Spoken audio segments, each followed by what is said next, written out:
Hello friends, છેલ્લે આપણે પૃષ્ઠ રસાયણ વિજ્ઞાન ચાલુ કર્યું હતું એ ડિસ્કશનને હવે આજે આગળ વધારીશું. છેલ્લે આપણે ભૌતિક અધિશોષણ રાસાયણિક અધિશોષણનો તફાવત જોયો. હવે જોઈશું અધિશોષણ સમતાપ વક્ર. ફ્રુનલિચ નામના વૈજ્ઞાનિકે આ વક્રની સૌ પહેલી વહેલી રજૂઆત કરી હતી. આ વક્ર છે શું? એકચ્યુઅલમાં x/m. m એટલે માસ છે, અધિશોષકનું માસ વજન.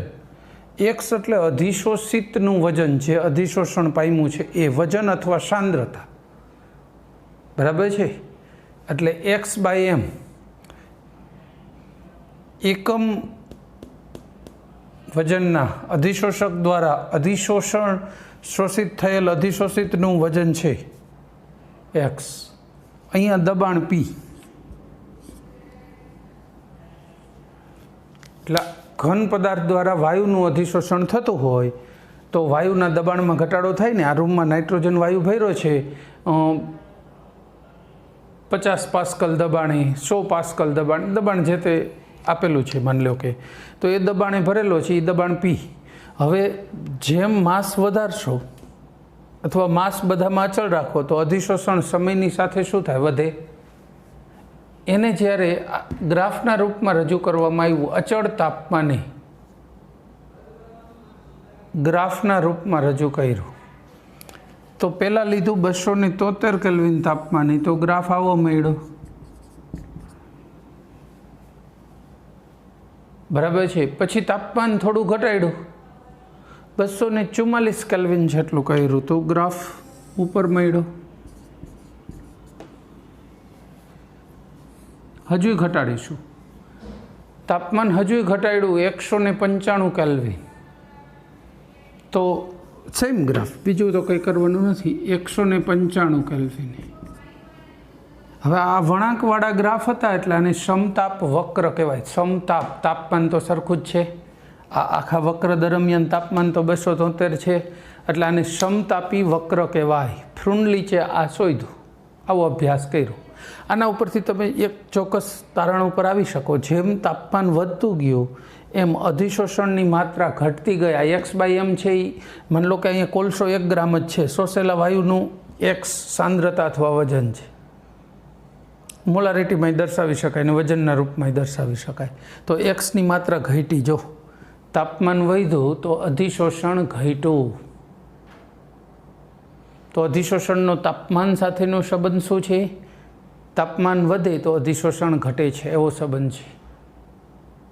આ વક્રને ફ્રુનલિચ સમતાપી વક્ર કહેવાય. એટલું જ નહીં, આ વક્ર પછી એને એક્ઝેક્ટલી શું આપ્યું?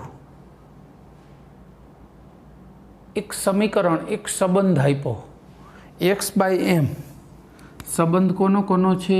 x/m = k × p⁻1/n.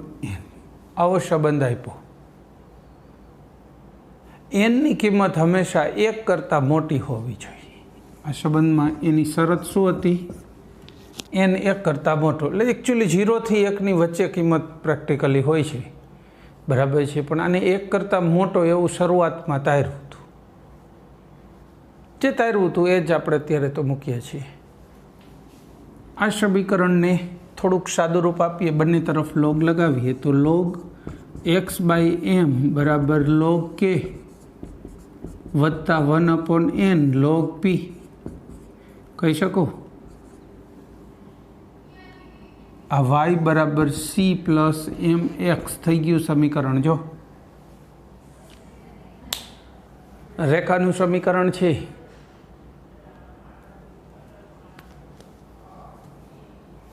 હવે આ સમીકરણના આધારે એને ગ્રાફ દોરવો હોય તો આવી રીતે પ્લોટ થઈ શકે. જો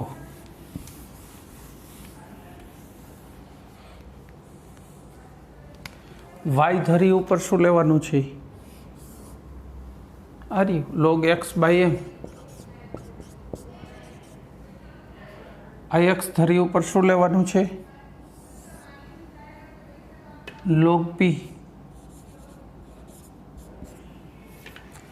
तो log p versus log x by mનો ગ્રાફ દોરો તો જે આંતરછેદ મળે અહીંયા એ log k હોય। જો અહીંથી રેખા ચાલુ થાય તો આંતરછેદ જે મળ્યો એ શું હશે? આંતરછેદ log k, એટલે એના ઉપરથી k મળી જાય।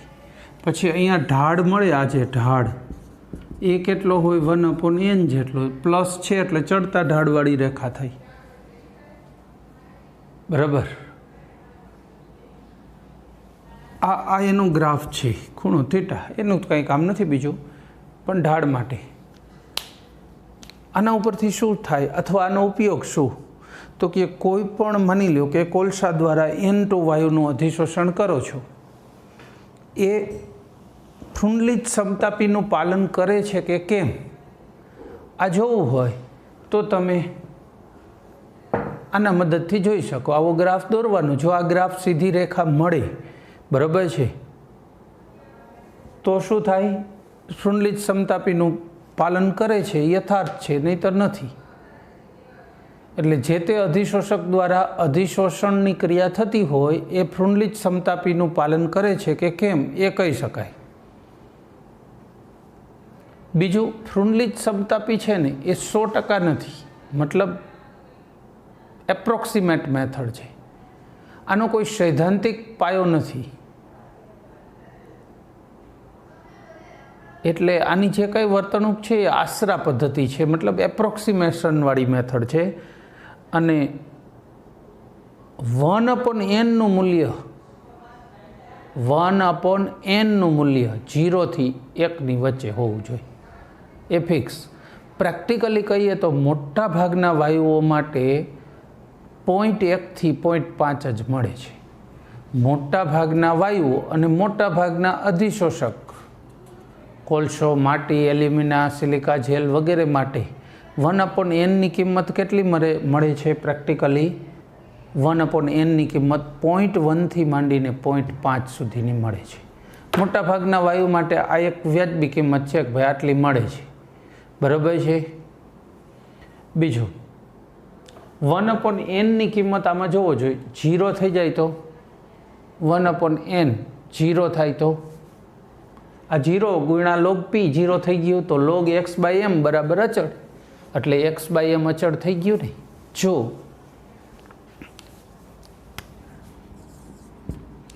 1/n બરાબર 0 તો x બાય m બરાબર અચળ, તો x બાય m દબાણથી સ્વતંત્ર થઈ જાય, બરાબર। અને જો આ 1 થાય તો 1/n = 1, તો x by m proportional to p દબાણના સમપ્રમાણમાં થઈ જાય, બરાબર છે। એટલે આપણે એવું કહી શકીએ કે જો 1/n ની કિંમત 0 થશે, મિનિમમ વેલ્યુ એટલે n ની મેક્સિમમ વેલ્યુ છે, દબાણથી સ્વતંત્ર છે, અને આની કિંમત 1/n ની જો 1 હોય તો દબાણના સમપ્રમાણમાં છે, આવું કહી શકો, બરાબર। તો આ થઈ ઘન અધિશોષક દ્વારા વાયુના અધિશોષણની વાત। હવે આપણે ઘન દ્વારા પ્રવાહીનું અધિશોષણ એની થોડીક ચર્ચા કરીએ। આ બધું જો આ ચેપ્ટર પહેલી વખત ભણો છો, પહેલી વખતનો મતલબ શું છે? આપણે શું કહેવા માગીએ છીએ? પહેલા ધોરણમાં અંકગણિત આવે, બીજામાં આવે, ત્રીજામાં આવે। અંકનું ગણિત તો 8મા 10મા સુધી આવે, 11મા સુધી આવે। દરેક વખતે નવા નવા કન્સેપ્ટ એડ થતા જાય ને, એમ તમે જ્યારે કોલેજમાં જશો તો પાછું આ પૃષ્ઠ રસાયણ ચેપ્ટર આવશે, સરફેસ કેમિસ્ટ્રી, એમાં ફ્યુગાસિટી ને બીજા થોડાક નવા કન્સેપ્ટ ભણવાના હોય। એટલે આપણો જે આ કન્સેપ્ટ છે એને સઘન બનાવતા જાય। પછી માસ્ટર ડિગ્રીમાં જાઓ ત્યારે પાછું સરફેસ કેમિસ્ટ્રી આવે, ત્યારે એનાથી નહીં નવા કન્સેપ્ટ પ્લસમાં જૂના કન્સેપ્ટ હોય એને વધુ ડિટેલમાં બધું આવે। આપણું કહેવાનો મતલબ છે કે આ ચેપ્ટર હજુ પહેલી વખત છે ભણવામાં, એટલે બધા નવા કન્સેપ્ટ આખા સમજાવેલા અને આખા સામેલ કરેલા નથી, એટલું સારું છે। તો હવે વાત કરીશું દ્રાવણ હોય એમાંથી પ્રવાહીનું અધિશોષણ ઘન દ્વારા। આપણે એક ઉદાહરણ પકડીએ, ચલો, એસિટિક એસિડ એને પાણીમાં ઓગાળી નાખો, એસિટિક એસિડને પાણીમાં ઓગાળી નાખો, પછી એમાં કોલસાનો ભૂકો નાખો, કોલસાનો ભૂકો નાખી થોડીક વાર હલાવો, પછી ચેક કરશો તો ખ્યાલ આવશે કે એસિટિક એસિડની સાંદ્રતા ઘટી છે, બરાબર। માની લો કે આપણે લિટમસ પેપર બનાવીને, લિટમસ પેપર કઈ રીતે બને ખબર નહીં હોય, લિટમસનો પાવડર આવે, પેપર ના આવે, લિટમસનો પાવડર આવે, એને પાણીમાં ઓગાળવાનો, એની અંદર પેપરને બોળવાના, સેલ્યુલોઝ પેપરને, એટલે એના ઉપર પડ ચડી જાય, એ લિટમસ પેપર। હળદર પેપર વપરાય, આપણી લેબમાં ઘણા પેપરો વપરાતા હોય છે, સિલ્વર એસિટેટ પેપર વપરાય, સિલ્વર એસિટેટના દ્રાવણમાં બોળેલા પેપર, હળદર પેપર હળદરના દ્રાવણમાં બોળેલા હોય, એમ લિટમસ પેપર શું હોય, લિટમસના દ્રાવણમાં બોળેલા હોય। હવે તમે બ્લુ અથવા લાલ લિટમસ કોઈ પણ એકનું દ્રાવણ બનાવો, ચલો એ પાવડરને ઓગાળો, એની અંદર ચારકોલ નાખીને પછી થોડીક વાર હલાવીને જોવો જોઈએ, દ્રાવણ બનશે રંગવિહીન થવા, ચારકોલ પોતાની સપાટી ઉપર લિટમસ પાવડરનું અધિશોષણ કરી લેશે, બરાબર।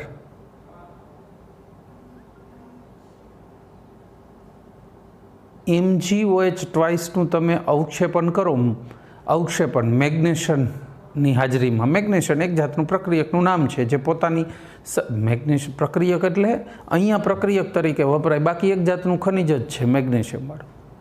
ખેર પોતાની સપાટી ઉપર MgOH2નું અધિશોષણ કરે એટલે વાદળી રંગનું થઈ જાય એની સપાટી, અને દ્રાવણમાં કોઈ રંગ રહેતો નથી, નહીં તો શું આછું, સાવ આછું લાઇટ બ્લુ દ્રાવણ થવું જોઈએ,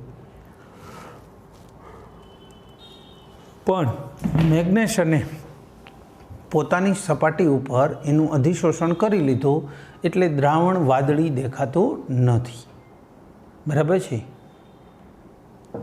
હવે માની લ્યો કે તાપમાન વધે તો શું થાય,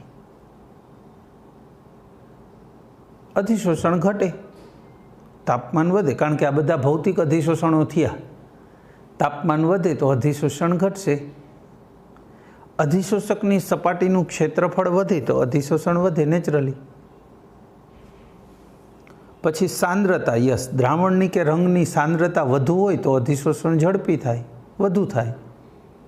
તમે 0.1 નોર્મલ દ્રાવણ લો, 0.2 નોર્મલ, 0.3 નોર્મલ, 0.5 નોર્મલ એસિટિક એસિડનું, હવે બધામાં 1 ગ્રામ ચારકોલ નાખીને થોડીક વાર પછી જુઓ તો શું થાય, વધુમાં વધુ અધિશોષણ ક્યાંમાંથી હોય, જેમાં વધુ સાંદ્રતા છે એમાં। અને છતાંય એક વસ્તુ તો ખરી જ, અધિશોષક અને અધિશોષિતના સ્વભાવ ઉપર તો આ આધાર રાખે જ છે, બરાબર। છતાં એક વસ્તુ કહીએ, આપણે પહેલાં જ કીધું કે ફ્રુનલીચ સમીકરણ કેવું છે, આશરા પદ્ધતિ, એપ્રોક્સિમેશન મેથડ ઉપર આધારિત છે, એપ્રોક્સિમેશન મેથડ। શું કામ તમને કહું, એને 300 જેટલા પ્રયોગ કર્યા, રિપીટ 300 વખત, અને આ સમીકરણ શોધી આવ્યા। આ સમીકરણ કોઈ સિદ્ધાંત ઉપરથી આવેલું સમીકરણ નથી, આ સિદ્ધાંત આનુભવિક છે, પ્રાયોગિક છે, ડેટા ઉપરથી તારવેલું સમીકરણ છે, એટલે જેનો કોઈ સૈદ્ધાંતિક પાયો નથી એવું છે, એટલે આના ઉપર એટલું ટ્રસ્ટવર્ધી ન ગણી શકાય। જો કે ફ્રુનલીચ પછી એમ તો લેંગમૂર સમતાપી આવી ગઈ, લેંગમૂર એ સૈદ્ધાંતિક થિયરી ઉપર બેઝ છે, બરાબર છે। બીજું, પ્રવાહીનું અધિશોષણ જ્યારે થતું હોય ત્યારે દબાણને બદલે શું ધ્યાનમાં લેવું પડે, સાંદ્રતા, સિમ્પલ। આ જે દબાણ લખીએ છીએ આ પી, એને બદલે C⁻1/n, કોના માટે વાત કરું છું, જ્યારે પ્રવાહીનું અધિશોષણની ચર્ચા કરવી હોય, પ્રવાહી અધિશોષણ માટે શું કરી શકાય છે, આ જ સમીકરણમાં ફેરફાર, જો 1/n ની કિંમતને n ને એ બધું તો એઝ ઇટ ઇઝ, n 1 કરતાં વધુ, પણ અહીંયા C આવી જાય સાંદ્રતા માટે, સમીકરણ આ જ રહેશે। આગળ વાત કરીએ તો પણ એ જ વાત રહેશે, log x/m બરાબર log k plus 1/n log c, y બરાબર c પ્લસ mx થઈ ગયું ને, log x/m versus log c નો આલેખ દોરવાનો. આ c એટલે અચળાંક નથી હો, c એટલે કોન્સન્ટ્રેશન, સાંદ્રતા છે. એટલે આની જેમ સીધી રેખા મળે તો કહેવાનું કે ભાઈ ફ્રુન્ડલીચ સમતાપીનું પાલન કરે છે. આ પણ એટલે ઘન દ્વારા પ્રવાહીનું અધિશોષણ પણ ફ્રુન્ડલીચનું પાલન કરે છે અથવા નથી કરતું એની વાત કરવાની બસ. આના પ્રયોગો માટે પ્રયોગશાળામાંય કરી શકાય છે. આપણે પ્રયોગ કરવો બહુ સિમ્પલ છે. 4 જુદા જુદા બીકરની અંદર એસિટિક એસિડની સાંદ્રતા 0.2 નોર્મલ કયો કે મોલર કયો, એસિટિક એસિડ માટે તો સરખું થશે. 0.2 નોર્મલ, 0.4 નોર્મલ, 0.6 અને 0.8 નોર્મલ. પાંચમું લેવું હોય તો 1 નોર્મલ. હવે 5 બીકરની અંદર 1 ગ્રામ વજન કરીને ચારકોલ ઉમેરો. રાઈટ 10 મિનિટ પછી ચારેય દ્રાવણમાં સાંદ્રતા શોધો. બરાબર છે. સાંદ્રતા પ્રારંભિક ને અંતિમનો જે તફાવત હોય ને એ આ એક્સ આવશે. એક્સ એટલે શું છે? અધિશોષકની સપાટી ઉપર જે અધિશોષિત ચોંટી ગયો ને એની સાંદ્રતા છે. એટલે દ્રાવણમાંથી જેટલી ઘટી હોય એટલી એક્સ આવી હોય ને. અને આ સી એટલે કઈ સાંદ્રતા લેવાની છે? આ સી એટલે 0.2, 0.4 જે તમે ઇનિશિયલી લીધી ને એ સાંદ્રતા આ સી છે. એટલે સી પણ સાંદ્રતા ને એક્સ પણ સાંદ્રતા દ્રાવણ માટે થાય તો ગોટાળો ન થાય. સી છે એ દ્રાવણની પ્રારંભિક સાંદ્રતા છે. બરાબર છે. પ્રક્રિયા એને અધિશોષણ કર્યું પછીની સાંદ્રતા હોય એનો જે તફાવત છે એના ઉપરથી એક્સ મળે. બરાબર છે. તો આ વાત થઈ દ્રાવણનું અધિશોષણ ઘન પદાર્થ દ્વારા. બરાબર. દ્રાવણમાંથી પ્રવાહીનું અધિશોષણ આમ તો કહેવાય. દ્રાવણનું અધિશોષણ કહેવાની જરૂર નહીં, દ્રાવણમાંથી પ્રવાહીનું અધિશોષણ. પણ ઘન પદાર્થ દ્વારા પ્રવાહીનું અધિશોષણ એની ચર્ચા કરી. ત્યાર પછી વાત કરીશું અધિશોષણના અનુપ્રયોગો, એપ્લિકેશન ઓફ એડસોર્પ્શન. એના અનુપ્રયોગો ઉપયોગી ક્યાં થાય?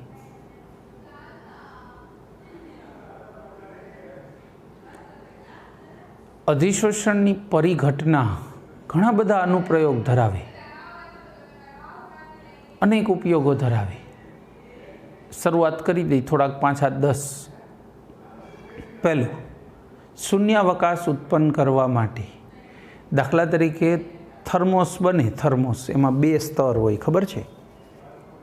2 સ્તરમાં બનાવી તો નાખે, પછી એક વાલ રાખ્યો હોય જ્યાંથી હવા અંદરથી ખેંચી લે. પણ એ વાલની કટ કરીને જોડાણ તો કરવું ને, વેલ્ડિંગ તો કરવું ને ત્યાં. ત્યારે હવાના કેટલાક અણુઓ અંદર પ્રસરી જાય જે શૂન્યાવકાશની માત્રા ઘટાડી ક્વોલિટી સારી ન બને. આના માટે પહેલેથી થોડોક ચારકોલ અંદર નાખી દઈએ, પછી વાલથી હવા ખેંચી લઈએ, વાલને કટ કરીને જોડાણ કરે ઓટોમેટિક મશીનથી, ત્યારે પણ હવાના થોડાક અણુઓ અંદર જાય તો પણ ચિંતાકારક ન થાય. શું કામ? કે હવાના જેટલા પણ અણુઓ અંદર ગયા એનું અધિશોષણ કોલસાની સપાટી ઉપર થઈ જશે. આ એક સીધો સાદો સરળ રસ્તો છે. એમ તો બીજો રસ્તો છે, કેલ્શિયમ વગેરેનો, બીજા સમૂહના તત્વો છે ને એનો પાવડર ભરી દીધો હોય ને કેલ્શિયમ, તો એ હવામાંના N2O2 બધાને શોષી લે, એ બી ચાલે.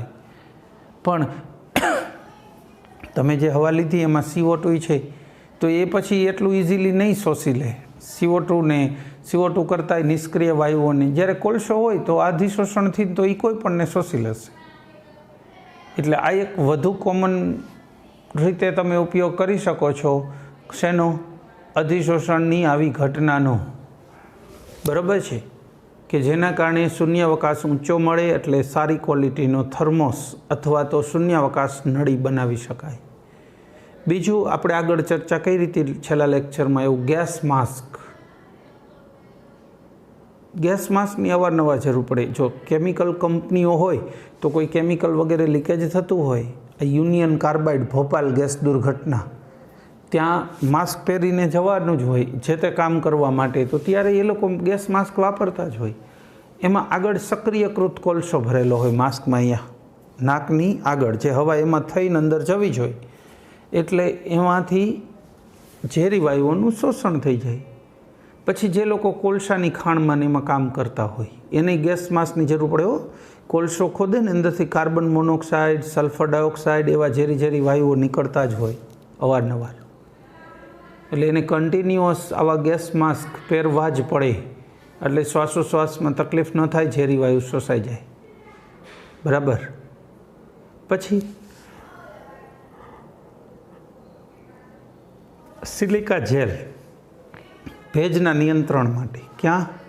થર્મોસની અંદર, વોટર બેગમાં, ઇલેક્ટ્રોનિક સાધનોમાં, એમાં ભેજ ન લાગે એટલા માટે અંદર શું વપરાય છે?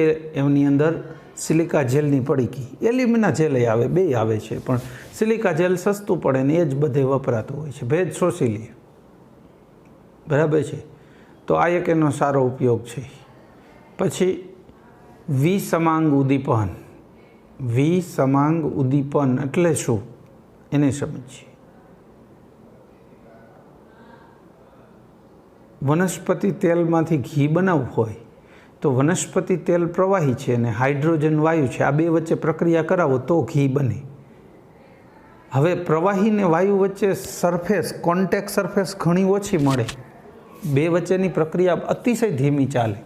પણ એની જગ્યાએ તમે એની અંદર નિકલ ઉમેરશો તો શું થશે? નિકલ પોતાની સપાટી ઉપર H2 વાયુને શોષી લેશે અને તેલને શોષી લેશે. એટલે સપાટી ઉપર તેલ અને વાયુનું પ્રક્રિયા કરવા માટે નજીક લઈ આવ્યું, એટલે પ્રક્રિયા ઝડપી થાય. બરાબર છે. સંપર્ક વિધિમાં H2SO4નું ઉત્પાદન કરતા હોય તો SO2 વાયુને O2ની નજીક લઈ જવા માટે V2O5 જે SO2 ને O2 બેયનું અધિશોષણ કરી પ્રક્રિયા કરી SO3 બનાવી, પાણીમાં ઓગળી તો H2SO4 બની. બરાબર છે. તો સંપર્ક વિધિમાં V2O5 વિસમાંગ ઉદ્દીપન કાર્ય કરે છે. અને એવા વિસમાંગ ઉદ્દીપનના તો અનેક ઉદાહરણો છે. ચાલો આગળ વાત કરીશું. ત્યાર પછી રોગ મટાડવા માટે ઘણી બધી દવાઓ છે. રોગ માટેની ઘણી બધી દવાઓ છે કે જે અધિશોષણના સિદ્ધાંત ઉપર કામ કરે છે. દવા અંદર જાય, બેક્ટેરિયા, વિષાણુ, જીવાણુ, રોગકારક ઘટકોને પોતાની સપાટી ઉપર અધિશોષિત કરે અને મારી નાખે. તો એમાં ઘણી જગ્યાએ વપરાય છે.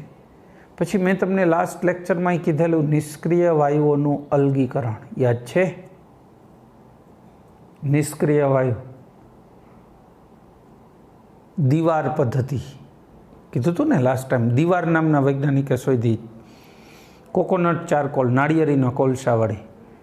એ પદ્ધતિ શું હતી કે એક રૂમની અંદર શુષ્ક વાયુ ભર દો, ભેજ એક દૂર કરી દો એટલે આ કોલસો ખરાબ ન થાય.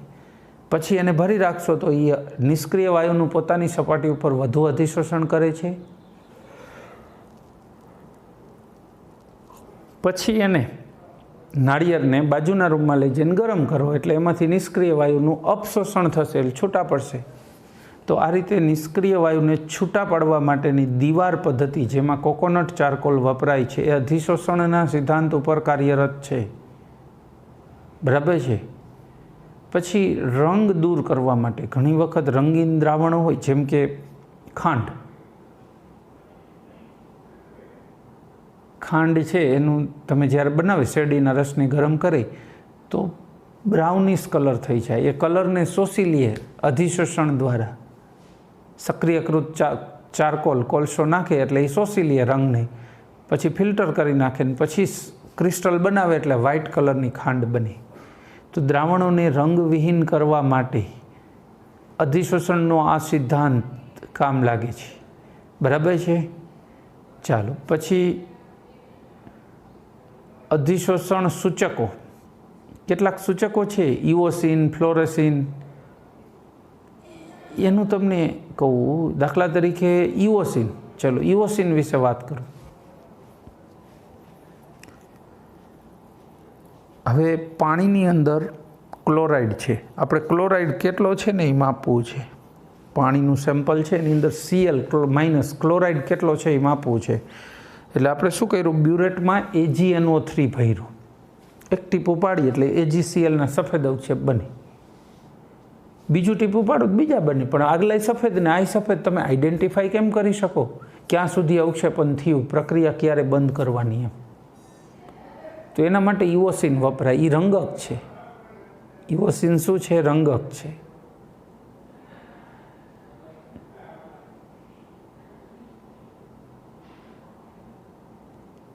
એ ઉમેરશો જેવો એટલે દ્રાવણ રંગીન બની જશે. જે પાણીનો નમૂનો છે એ રંગીન બની જશે. હવે તમે એક ટીપું AgNO3 ઉમેર્યું, હલાવ્યું. હવે AgClના આવ્યા સફેદ અવક્ષેપ, પણ એની સપાટી ઉપર ઇવોસિનનું અધિશોષણ થયું, સપાટી રંગીન બની ગઈ, એટલે અવક્ષેપ કેવા થઈ ગયા? રંગીન. હવે બીજું ટીપું પાડશો જ્યારે AgNO3નું, ત્યારે જુઓ કે નવા સફેદ અવક્ષેપ આવ્યા કે નહીં. ઓલા તો રંગીન બની ગયા છે, નવા સફેદ આવે તો આપણને ખબર પડે કે ભાઈ નવા અવક્ષેપણ થયું. એનો અર્થ એવો કે હજી AgNO3 ઉમેરવું પડશે. છેલ્લું ટીપું ઉમેર્યું, અવક્ષેપણ વ્હાઇટ ન થયા, કોઈ અવક્ષેપ નવા વ્હાઇટ બન્યા જ નહીં. એનો મતલબ એમ કે હવે AgNO3 ઉમેરવાનું થતું નથી. થઈ જાય. તો આ રીતે AgNO3 કેટલે સુધી ઉમેરવું એવું એક અનુમાપન કરવું હોય તો થઈ શકે ને. માની લો 5 ml AgNO3 વપરાણું, તો એના સમપ્રમાણમાં જે સેમ્પલ લીધું હતું એની અંદર ક્લોરાઇડ છે એ નક્કી થાય ને. પછી તો ગણતરીઓથી ખબર પડી જાય. પણ આને અધિશોષણ સૂચકો કહેવાય. બરાબર છે? લેક્ચર સાંભળો છો, ચોપડી સામે રાખો તમે તમારે. હું ચોપડીના જ મુદ્દાઓ સમજાવું છું. બને ત્યાં સુધી બહારના સમજણ માટે લઈ શકાય.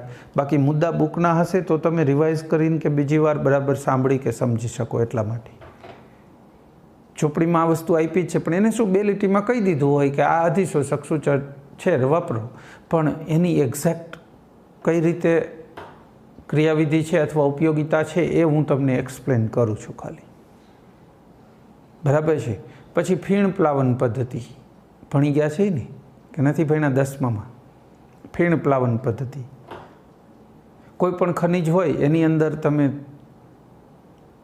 પાઇન ઓઇલ ઉમેરો તો પાઇન ઓઇલ પોતાની સપાટી ઉપર શું કરે? સલ્ફાઇડ ખનિજનું અધિશોષણ કરી લે, તો બાકીની ખનિજ છે એ ફીણમાં નીકળી જાય. તો કહેવાનો મતલબ કે ફીણ પ્લાવન પદ્ધતિ છે એ પણ અધિશોષણના સિદ્ધાંત ઉપર કાર્યરત છે. પરીક્ષામાં ઘણી વખત કેટલાક બાળકોને સમજાવતા ન આવડે તો શું કરાય? આમાં માની લો કે આપણે દરેક મુદ્દા આ રીતે રજૂ કરાય કે ફીણ પ્લાવન પદ્ધતિ, પછી આમ એરો પોઈન્ટ કરીને એમાં લખવાનું કે ફીણ પ્લાવન પદ્ધતિમાં જે પાઇન ઓઇલ વાપરી છે એની સપાટી ઉપર સલ્ફાઇડ ખનિજોનું અધિશોષણ થાય છે. એવું ન યાદ આવે તો લખવાનું કે આ ફીણ પ્લાવન પદ્ધતિ પણ અધિશોષણના જ સિદ્ધાંત ઉપર કાર્ય કરે છે અને એની જ ઉપયોગિતાને આધારે આપણે ખનિજને છૂટા પાડી શકીએ છીએ. બસ એવું. તો પછી ગોળ ગોળ વાત લખી દેવાની, પણ એ ન છૂટકે. આવડે ત્યાં સુધી તો ચોક્કસ કરીને લખી શકાય. બરાબર ને? સિલિકા કે અન્ય ઘટકોને દૂર કરવા હોય, રેતી વગેરેને, સલ્ફાઇડ ખનિજને અન્યથી દૂર કરી શકાય. બરાબર છે? ચલો પછી છેલ્લી વાત, ક્રોમેટોગ્રાફિક ઉપયોગ છે. ક્રોમેટોગ્રાફીમાં તમે 11મા ધોરણની ચોપડીમાં જોઈશો ને તો એમાં લખ્યું છે ક્રોમેટોગ્રાફી 2 જ સિદ્ધાંત ઉપર કામ કરે. 2 જ સિદ્ધાંત. એમાંનો એક અધિશોષણ, એટલે મોટા ભાગની ક્રોમેટોગ્રાફી 50% ઉપર અધિશોષણના સિદ્ધાંત ઉપર કામ કરે છે. સ્તંભ ક્રોમેટોગ્રાફી હોય, પેપર ક્રોમેટોગ્રાફી હોય, પાર્ટીશનને એડસોર્પ્શન, 2ના સિદ્ધાંતો જ છે. એટલે આપણે અધિશોષણના સિદ્ધાંત ઉપર કામ કરતી ક્રોમેટોગ્રાફીઓ હોય તો જે થિન લેયર ક્રોમેટોગ્રાફી TLC, બરાબર, સિલિકા જેલ પોતાની સપાટી ઉપર અધિશોષણ કરે પાણીના અણુઓનું, પછી એની વચ્ચે પાર્ટીશન થાય. પણ બેઝિકલી લગભગ ક્રોમેટોગ્રાફીઓમાં અધિશોષણનો સિદ્ધાંત ક્યાંક અને ક્યાંક તો સમાયેલો છે જ. પછી એ ગેસ ક્રોમેટોગ્રાફી હોય, થિન લેયર ક્રોમેટોગ્રાફી હોય, પેપર ક્રોમેટોગ્રાફી PC હોય. તો ક્રોમેટોગ્રાફીના વિશ્લેષણમાં अथवा क्रोमेटोग्राफिक विश्लेषण में अधिशोषणનો ફાળો બહુ મોટો છે। अधिशोषण खूब ज महत्व धरावे छे। बराबर। तो आ साथे आपणे अधिशोषणना अनुप्रयोगो पूरा करीशुं। बराबर। जेटલું बुक्समां छे एटલું બધું तैयार करी नाखो तो बहु जाजू थई गयुं। नवुं नवुं शोधवानी एमां बीजी कोई अत्यारे जरूर नहीं। बराबर। प्रश्नों करावीश ने त्यारे एमां जे कांई नवी थोड़ी घणी माहितीनी आवश्यकता हशे तो हूँ त्यारे एम तो आपू छूं ने आपी दईश त्यारे। बराबर। चालो पछी बात करीशुं। थोड़ाक लखाण संबंधित प्रश्नों है, खास चर्चा नहीं मांगता छतांय ऊपर चलिए बात करी दे। प्रश्न नंबर 5.1 शू है लखाण संबंधित प्रश्न। रासायणिक अधिशोषणनी गमे ते 2 लाक्षणिकताओं लखो। कई 2 लखशू? रासायणिक अधिशोषण एक स्तरीय घटना है અને વિશિષ્ટ છે। ચોક્કસ અણુઓનું જ ચોક્કસ અણુઓ દ્વારા રાસાયણિક અધિશોષણ શક્ય છે। આ 2 એની લાક્ષણિકતા। ત્રીજી કેવી હોય તો ઊંચા તાપમાને શક્ય બને છે। સક્રિયકરણ ઊર્જાની જરૂર પડે છે। પછી તાપમાનના વધારા સાથે ભૌતિક અધિશોષણ શા માટે ઘટે છે? તાપમાન વધે તો અણુની ગતિશીલતા વધે। ભૌતિક અધિશોષણમાં અણુને જકડી રાખતું બળ નિર્બળ છે ને ગતિશીલતા વધી તો અણુઓની ગતિ વધે એટલે અપશોષણ વધી જાય।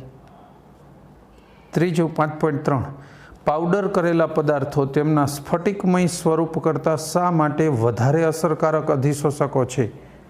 કારણ કે અધિશોષણ એ પૃષ્ઠ ઘટના છે, સપાટી ઉપર થતી ઘટના છે। પાવડર કરેલો અધિશોષક હોય તો એની પૃષ્ઠ એટલે સપાટી ઘણી વધારે હોય છે તો અધિશોષણ એટલું વધુ થાય ને, એટલે વધારે અસરકારક અધિશોષક બની જાય। તો આપણે એના માટે શું કહીશું? પાવડર કરેલા પદાર્થો વધુ ને વધુ અધિશોષણ કરી શકે છે કારણ કે પૃષ્ઠ એટલે કે સપાટી વધુ મળે છે અધિશોષણ માટે। ચલો તો અહીંયા અધિશોષણની વાત કરી।